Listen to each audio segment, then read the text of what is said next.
Olá pessoal, bom dia, espero que estejam todos bem. Chegamos a mais uma aula de saúde coletiva, aula de número 9, a nossa nona aula. Hoje vamos dar continuidade ao estudo do Programa Nacional de Imunização, com uma rápida revisão para darmos continuidade sobre vacinas.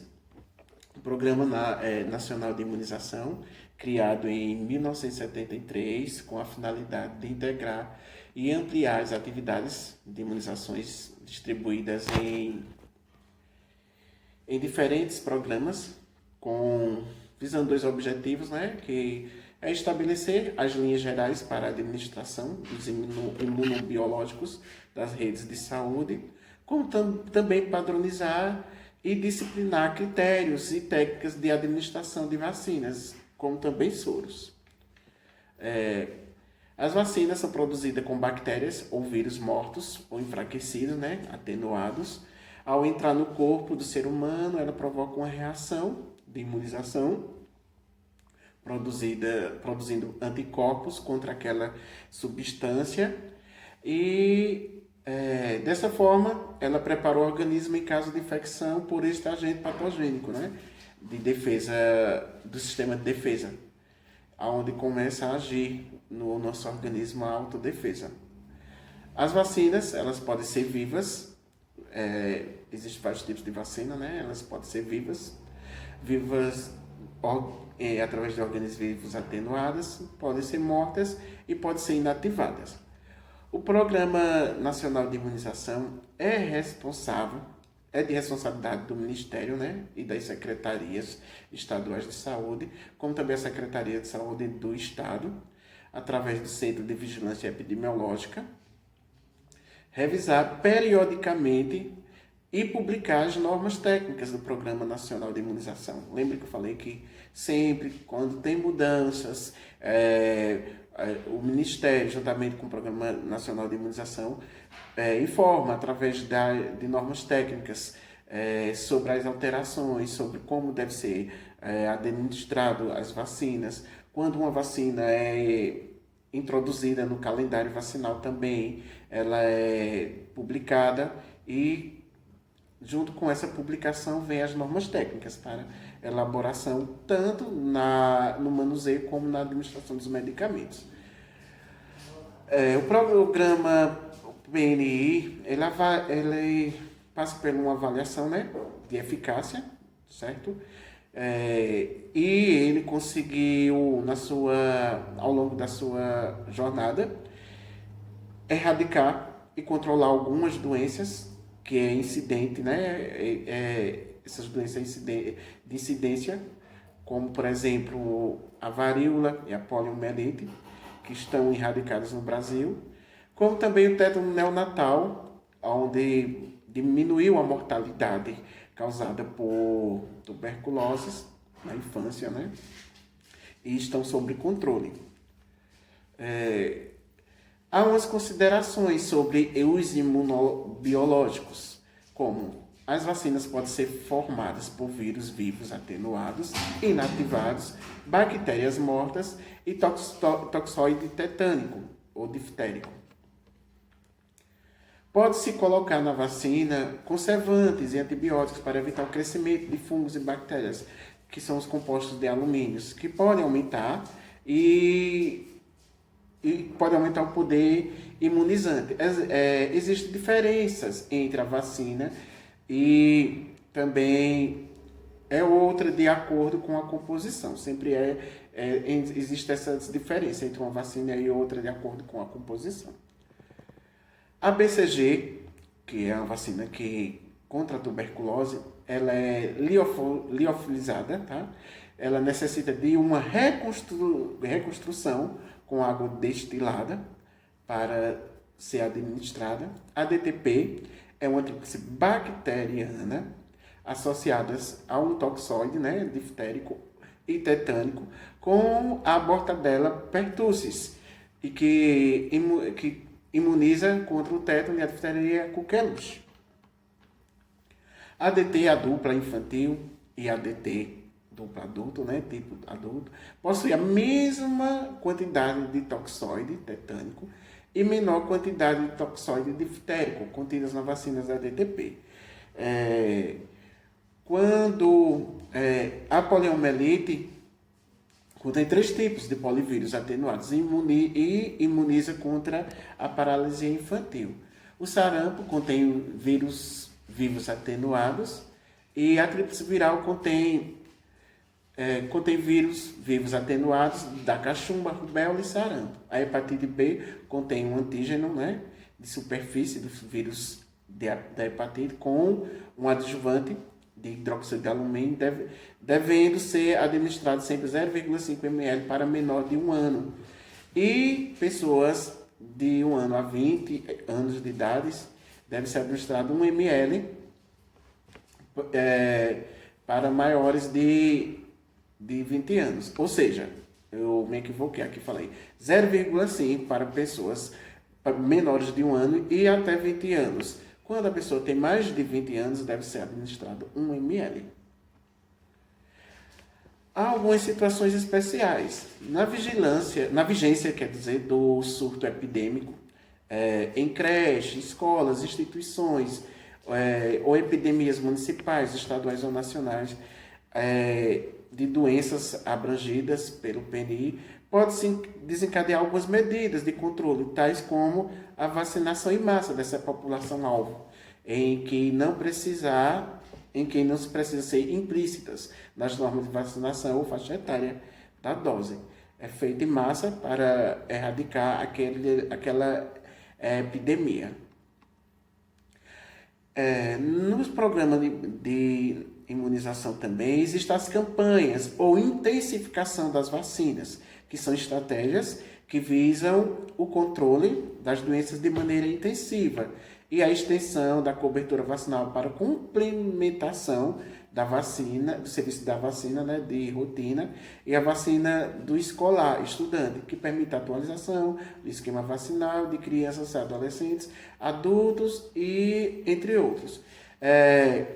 Essas campanhas, como falei agora, para vocês entenderem mais, ela é intensificada para a atualização de caderneta de vacina. Sabemos, como citei na aula anterior, que muitas mães alegam, né, colocam dificuldades de não levarem os seus filhos para as vacinas de rotina, fazendo com que essas vacinas se tornem atrasadas. Essas campanhas de intensificação das vacinas, que seja a atualização das cadernetas de vacinação, são justamente para colocar essas vacinas de rotinas em dias, tá certo? Quais são as contraindicações de vacinação? Vejam só, as contraindicações gerais.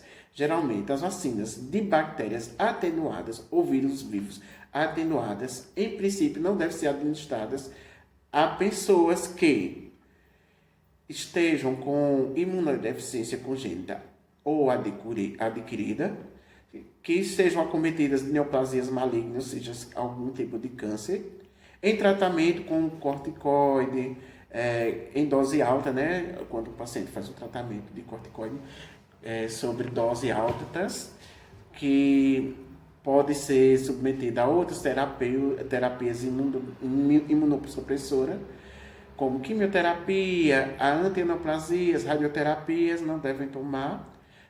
Grávidas, exceto em situações de alto risco de exposição a alguma doença imunológica, imunoprevenível, né? Tipo a febre amarela. E a questão em um adiamento da vacina. Às vezes a mãe leva para vacinar, a gente leva em consideração não só as crianças, né, mas como qualquer outra pessoa que for tomar a sua vacina, vai se ver se pode fazer um adiamento dessa vacinação em algumas situações que pode ser feito esse adiamento, que são até 3 meses após o tratamento imunodepressor, né, se a pessoa está fazendo tratamento imunodepressor e está usando corticoide de alta dose, né? Aí espera-se 3 meses após para fazer a vacina, né? Esse também é válido para o adiamento para os componentes das vacinas inativados organismos mortos ou inativos, pela possível inadequação da resposta. A administração da imunoglobulina ou de sangue, dos derivados, né? Tem a possibilidade de anticorpos presentes nesses produtos neutralizados de vírus vacinal durante a evolução das doenças agudas e febres graves. Aí, essas vacinas devem ser adiadas, tá bem? Falsas contraindicações. Sempre há relatos de algumas falsas contraindicações, tipo afecções comuns, como as doenças infecciosas, de alergias, do trato respiratório, como também se a pessoa estiver com tosse, coriza, diarreia leve ou moderada, doenças de pele, lesões, né, ou escabiose, sempre isso são falsas contraindicações, como também história ou diagnóstico clínico de tuberculose, hepatite B, coqueluche, difteria, tétano, poliomielite, sarampo, cachumba, entre outras. A desnutrição também, né, é uma falsa contraindicação. Uso de qualquer antibiótico, vacinação contra a raiva, doenças neurológicas estáveis. Lembram, na última aula, eu citei sobre essas falsas indicações, né? Só estou fazendo essa breve revisão para a gente retomar os estudos, tá bem? Antecedentes familiares de convulsão, né? Outras falsas contraindicação as alergias, exceto as relacionadas com o componente da vacina. Se a pessoa for comprovada que ela tem uma alergia, né? Relatado diante da última vacinação, aí sim, não pode ser administrado, tá? A questão da prematuridade, né? Lembra-se que eu falei que a criança, para tomar BCG, deve ter pelo menos 2 quilos, né? As situações especiais. As crianças infectadas por HIV, reconhecidas por meio de provas sorológicas, né, positivas, poderão receber todas as vacinas previstas no calendário de vacina. Quanto aos doentes com AIDS, essa mesma conduta é válida, exceto a BCG, que não deve ser usada nesses pacientes. A vacina oral contra pólio não é contraindicada. Entretanto, havendo a disponibilidade da vacina de vírus mortos, deve ser de preferência a esta. Cuidados com os imunobiológicos, tá? Vejam só, é muito importante ter certeza quanto à qualidade da vacina que deve ser aplicada à população. Os órgãos que distribuem e recebem vacinas, devem verificar as condições de conservação e a presença das substâncias estranhas, alterações da cor e da consistência da vacina, uma vez que toda vacina tem aspectos, né, assim, de coloração, ao qual todo profissional que manuseia deve estar atento a essas consistências da vacina e coloração. Os cuidados gerais. Ao receber os lotes da vacina e ao manipulá-los, os profissionais devem observar também as instruções do fabricante, né, sobre prazo de validade, volume a ser aplicado, a coloração da vacina, a temperatura em que a vacina deve ser conservada, a necessidade de diluição, sabendo que algumas vacinas têm que ser diluídas, o exemplo da BCG, o tipo de diluente, a quantidade de diluente a ser introduzido no frasco, também atentar para o tempo de validade da vacina após a diluição, sabendo que após aberta a vacina, cada tipo de vacina tem o seu prazo de validade, né? Após, em relação à diluição, tem que ver o prazo de validade após a diluição, como também ao abrir o frasco, a ampola da vacina, tem um prazo de validade para ela ser utilizada. A rede de frio é um sistema de conservação dos imunobiológicos. Nas aulas anteriores, vocês viram como é que funcionam as redes de frios, viram como é que é armazenadas as vacinas, tá? Essa nona aula é mais para fazermos uma revisão para nos aprofundarmos mais à frente, tá certo? Veja só. O sistema de conservação dos imunobiológicos inclui o armazenamento, o transporte, a manipulação desses produtos em condições adequadas de refrigeração, desde o laboratório produtor até o momento em que os mesmos são administrados. Um manuseio inadequado ou seja, com defeito no equipamento, falta de energia elétrica, pode interromper o processo de refrigeração, comprometendo a potência dos imunobiológicos. Se os imunobiológicos não estiverem armazenados adequadamente, de acordo com o seu nível de refrigeração, ele, se acontecer alguma dessas alterações, pode comprometer a potência desse imunobiológico. Tá?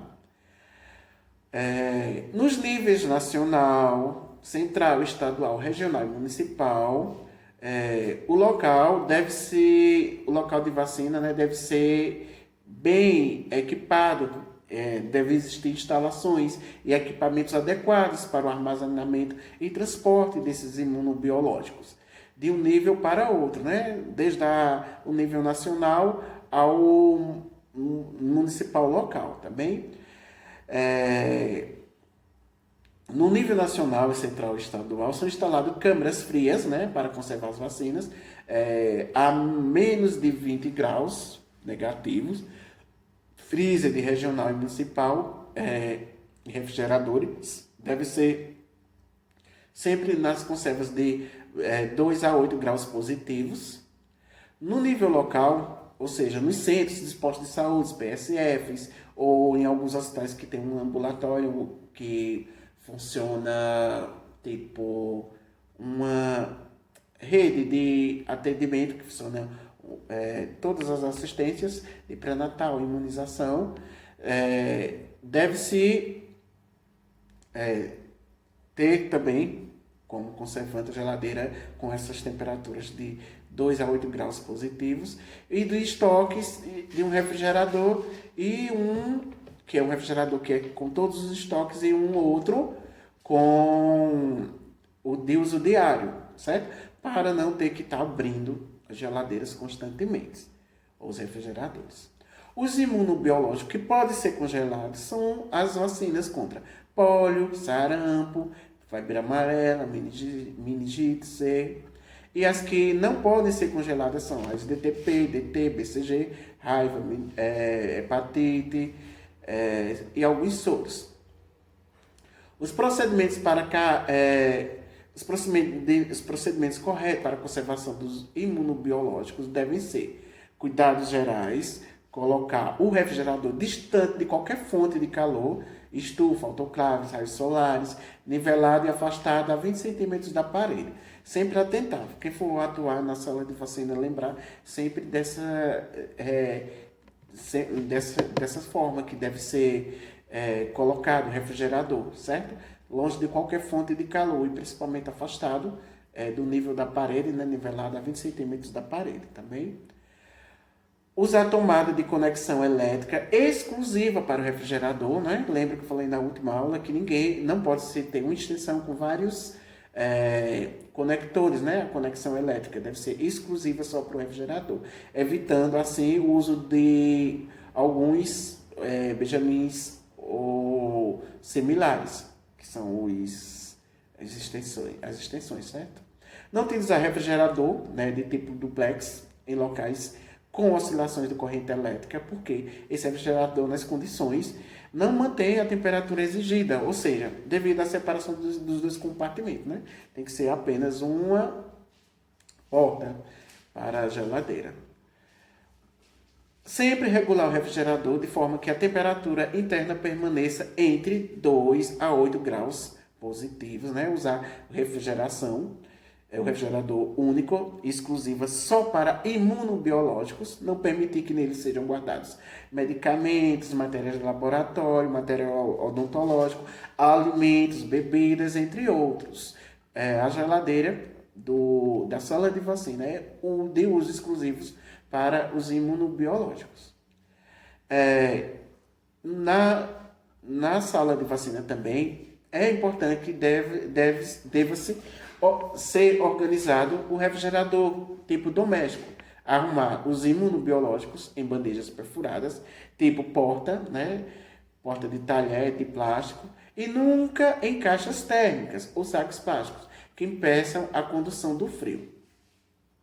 Colocar bandejas no refrigerador. Na primeira prateleira deve ser sempre as vacinas virais, tipo pólio, sarampo. Na segunda e terceira prateleira, as vacinas bacterianas ou toxoides. E soros, as vacinas contra a hepatite B. Arrumar os produtos que permaneçam na embalagem original, da mesma maneira, mas de forma a manter uma distância entre as caixas, de aproximadamente 2 dedos e ficando, né, idêntica à distância das paredes do refrigerador. Não guardar imunobiológico na porta de baixo do refrigerador, por serem as primeiras a sofrer oscilações da temperatura ao abrir a porta. Retirar a gaveta plástica, caso exista. Tem aquela gaveta plástica que tem nas geladeiras. Tem que retirar elas. Colocar em seu lugar garrafas com água e corante para evitar que seja bebida, né? O que contribui para estabilizar a temperatura interna do refrigerador. E conservar no congelador gelo reciclável, ou seja, aquele gelo em saco plástico ou recipiente de plástico tampado, para manter por tempo, né, maior a temperatura interna. Esse gelo também poderá ser utilizado pelas equipes móveis de vacinação em situações de emergência. Pode ocorrer algumas emergências. Vou citar exemplos de algumas famílias ou mães que têm uma grande resistência de levar a criança para vacinação no PSF. E era uma criança que já estava quase com 8 meses, só tinha tomado as vacinas de 2 meses. Tivemos que fazer vacina no domicílio, para incentivar, orientar e para também fazer com que a criança fosse imunizada. Pois essa prática é uma situação extrema que não deve se levar como uma rotina, tá certo? Colocar o termômetro de máxima e mínima na prateleira central também, na posição vertical, ou seja, em pé, para evitar a quebra da coluna de mercúrio. Verificar a temperatura 2 vezes ao dia, registrando no mapa de controle diário que fica fixado na porta do refrigerador, tá certo? Manter as prateleiras limpas e organizadas, retirando os vidros, caixas vazias, colocar na frente dos prontuários com prazos e validades mais próximo do vencimento, para ser usadas primeiro. Colocar os diluentes no refrigerador no mínimo 6 horas antes do uso, para que no momento da aplicação os diluentes estejam na temperatura da vacina. O estoque de diluentes pode ser mantido na temperatura ambiente. Devemos evitar abrir o refrigerador de estoque desnecessariamente. Lembra que eu falei que deve-se ter na rede de frios uma geladeira de estoque e a outra que é para o uso diário, tá certo? E essa geladeira deve-se atentar para só abrir 2 vezes ao dia, no início ou no final do dia de trabalho. Fazer uma previsão do número de usuários, né, que procurarão a unidade de saúde no dia e retirar as vacinas acompanhadas de diluentes e acondicioná-las no refrigerador de uso diário e na caixa térmica com gelo e termômetro. Geralmente, quando se é uma unidade básica pequena, só tem a geladeira, se retira, né? Algumas unidades têm 2 refrigeradores, mas o que se faz? Geralmente são unidades pequenas, tem a rede de frios, a geladeira lá, e adota-se a vacina. Adota-se uma medida em que a vacina fique numa caixa térmica, como citei aqui, que vai depender da previsão de quantos usuários procurarão a unidade. Dá para saber, numa rotina de trabalhos, quantos procurarão, mas em média, as vacinas por dia, e dá para fazer esse manuseio, esse controle de retirada da rede de frios de porte de estoque para o suportezinho de vacina, a caixa térmica, tá certo? É importante também a organização da caixa térmica, muito importante a organização da caixa térmica. Quando o serviço de saúde dispuser de somente um refrigerador, como falei, que é a conservação geral da unidade do imunobiológico, deve-se ter uma caixa térmica para o uso diário, né, das vacinas.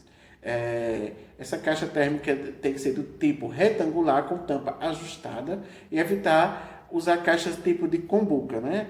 Ou caixas de isopor. Ao iniciar as atividades diárias, deve-se ter os seguintes cuidados. Manter sempre a temperatura interna das caixas também. Assim como manter a da geladeira, manter o controle das caixas, controlando o termômetro. Usar gelo reciclável e sacos plásticos com gelo. Nunca usar gelo fora do plástico, certo? Sempre usar esses gelos em caixas reciclável ou de saco plástico. Circundar o gelo com imunobiológicos. Colocar barreiras, jornal e papelão entre os imunobiológicos que não podem ser congelados e o gelo para evitar o contato direto, um possível congelamento das vacinas, né? Manter a caixa térmica fora do alcance da luz solar direta e distante da luz do calor. Verificar constantemente a temperatura no interior da caixa térmica, trocando gelo sempre que necessário. E ao finalizar as atividades do dia, deve-se desprezar as sobras da vacina BCG, né? Que algumas vacinas preparadas, elas têm 6 horas de duração, no caso da BCG, pouco tempo, e elas devem ser desprezadas. Entre outras, tá? O controle da temperatura deve ser sempre de 2 a 8 graus positivos, tá? O termômetro de máximo e mínimo, utilizar e verificar variações da temperatura, fornecendo os 3 tipos de informação: temperatura mínima, mais fria, indicada no nível inferior, né? E a temperatura máxima, como também a temperatura do momento, que é indicada nas extremidades. São os 3 tipos de informações que o termômetro informa: a temperatura mínima, a máxima e a do momento. A mínima é a mais fria, indicada ao nível inferior do filete azul da coluna da esquerda. E a máxima é a mais quente, que é indicada do nível inferior do filete azul na coluna direita. E a do momento é indicada pelas extremidades superior da coluna de mercúrio em ambos os lados, tá? Existe também o termômetro de cabo extensor, utilizado para verificar a temperatura da caixa térmica, que é usada na conservação, né, dos imunobiológicos, de uso diário na sala de vacinação, por ocasião de limpeza do refrigerador e também na conservação desses durante um transporte para alguma... Digamos, um exemplo, vamos vacinar na creche, vamos transportar esses imunobiológicos numa caixa térmica, né? Aí esses procedimentos devem ser adotados. Sempre colocou o sensor entre as vacinas e o visor do termômetro sobre a tampa da caixa. Proceder à leitura, observando a coluna de mercúrio, sempre, né, no transporte do imunobiológico, verificar e sempre registrar a temperatura nos impressos. Em situações de emergência, o refrigerador pode deixar de funcionar por motivo, né, de corte de energia, como falei na outra aula, por defeitos, entre outras situações, aí, que deve se manter fechado até que venha o técnico, né, para o conserto ou retorno da corrente elétrica com algumas condutas, manter os imunobiológicos no prazo de 4 a 6 horas. Teve a queda de energia, esperamos 4 a 6 horas. Somente quando o refrigerador estiver funcionando em perfeitas condições e tiver o controle diário de temperatura do gelo reciclável, os sacos, né, de plásticos, é que a gente deve manusear essas vacinas. Se o problema, né, caso não seja solucionado até as 6 horas, providenciar a transferência dessas vacinas para outro serviço mais próximo de acordo com a rotina, para que a vacina não perca a eficácia. Manter as vacinas sempre identificadas nas caixas de forças elétricas, nas caixas, né, quer dizer, e também informar o a nível central, estadual ou regional sobre as circunstâncias, o que ocorreu com o refrigerador. Adotar as seguintes medidas se colocar um mundo biológico sob suspeita. Veja só, suspender de imediato, não utilizá-lo, informar, né, como falei, suspender a utilização desse imunobiológico. Imunobiológico sob suspeita é esse imunobiológico que talvez, diante de uma queda de energia, ele passou mais de 6 horas fora do seu refrigerador, né, de estoque. Aí ele fica sob suspeita, que não deve ser utilizado. E de imediato manter ele sempre sobre a refrigeração adequada e identificar e registrar o número de lotes, certo? Contatar o nível imediatamente superior e discutir o destino de cada dose imunobiológico e aguardar, se for o caso, o resultado deve ser reanalisado, esses imunobiológicos, e através dessa reanálise é que vai ser feita uma orientação para utilizar ou não o produto. Registrar sempre todas as informações que ocorrer na sala de vacina, tá certo? A decisão sobre a realização ou não através do reanálise, né, dessas vacinas que passaram da hora de conservação, ela vai depender da quantidade, prazo de validade de cada lote e o tempo também, certo? Dinâmica de sala de vacina. Na sala de vacina é um local destinado à administração de imunobiológicos, sendo necessárias suas instalações atenderem a um mínimo de condições que serem arejadas, iluminadas, com proteção contra raios solares. No caso de piso de parede, que devem ser laváveis, interruptores e tomadas de uso exclusivo para cada equipamento elétrico, portas de entrada e saída, certo? Os componentes da sala são refrigerador com estoque mensal, refrigerador caixa térmica para conservar as vacinas de uso diário, mesa tipo escrivaninha com gavetas para guardar os impressos, porta-lápis, borracha, carimbo de almofadas, impressos diários, mapa diário de vacinação, cadernetas de vacina, fichas de controle, temperatura e refrigerador. Os impressos mensais e ocasionais também, né? Deve ter 2 cadeiras, uma para o usuário e outra para o profissional, fichário com gavetas divisórias para guardar fichas e registros, armário para guardar materiais descartáveis, álcool, algodão, computador, se houver, mas ultimamente o CISPNI está dispondo, né, de um computador para as salas de vacina. Termômetro clínico, janela ampla com cortina escura para proteger os imunobiológicos contra o sol, papel toalha, pia de lavagem das mãos, bancada para preparo dos imunobiológicos, cesto de lixo, caixa de pérfuro cortantes para receber material, né, contaminado, frascos vazios de vacina, seringa e agulhas, recipiente para algodão com álcool, gelo quer dizer reciclável, caixas térmicas, campo plástico, leitoso oleoso para forrar o local dos procedimentos fora da unidade, equipe de imunização, que deve ter, né, nos casos, alguns lugares que são grandes, algumas PSFs compõem de 2 técnicos, né, mas geralmente são 2 técnicos, ou auxiliares de enfermagem, com supervisão do enfermeiro para o treinamento específico. Esta equipe precisa ter um conhecimento científico, técnico e científico, desde a sua produção de vacina, desde a produção da vacina, a cadeia de frio e o perfil epidemiológico da sua área de atuação e condições sanitárias, sociais e econômicas da comunidade. As funções básicas dos profissionais de sala de vacina é manter a limpeza e a ordem da sala, manter material necessário, manter conservação dos imunobiológicos, manter a limpeza dos refrigeradores, encaminhar e dar destino adequado aos imunobiológicos e ao lixo e também dos pérfuros cortantes. Orientar e prestar toda a assistência aos usuários com segurança, responsabilidade e respeito. Manter sempre o arquivo em ordem, atualizado. Avaliar sistematicamente as atividades desenvolvidas e realizar os procedimentos de sala de vacina. Olhar, registrar a temperatura de refrigeradores, estoque, prever a quantidade de diluentes e vacinas, colocar impressos necessários na mesa, chamar os usuários, analisar a situação de caderneta de vacina, explicar, né,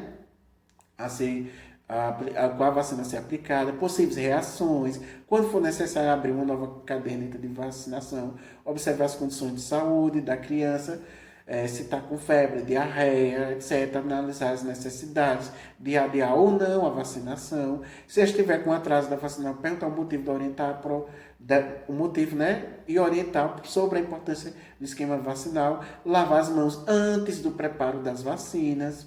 Nos casos de criança, solicitar a mãe para colocar a criança em uma posição adequada para a aplicação da vacina. Aplicação do braço, a mãe deverá aconchegar a criança, no peito, deixar o deltoide livre. Outra questão bem importante é que deve-se atentar para o registro da caderneta, ou seja,